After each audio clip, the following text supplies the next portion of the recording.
Hi mga Lods, welcome back sa panibagong video natin ngayon. Ikakabit ko lang yung bagong alay na frame set natin sa Legendary Wave 100. Itong ating small hub at saka yung Kalisa type na alignment.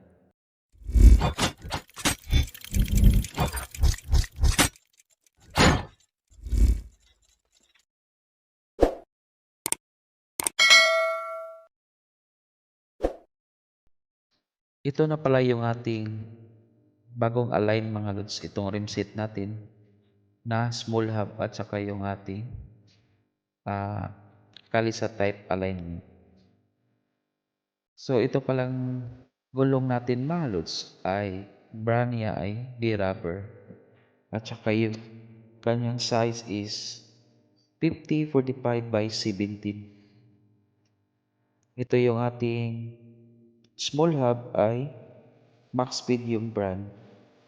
At saka yung ating rayos ay Yaguso brand. Ang size naman ng ating rayos mga lods ay 9G165.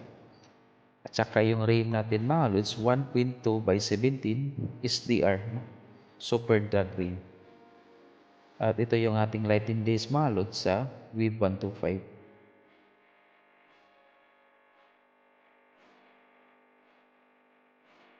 Ito pala yung gold bolts natin mga lods. Pinutulan natin to kasi masyadong mataas no, yung ating gold bolts. So tatama sa hub natin sa ilalim.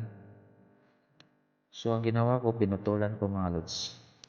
Kasi masyadong mataas yung na-order natin sa online.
Hindi ko muna ilalak ito mga lods kasi kulang pa ng washer sa gitna.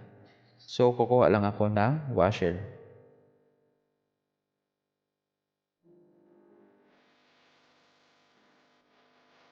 Dito ko pala nilagay mga lods yung spacer natin na kinuha ko galing sa gitna ng bearing na sira. So ayan mga lods, swak na swak naman yung spacer niya.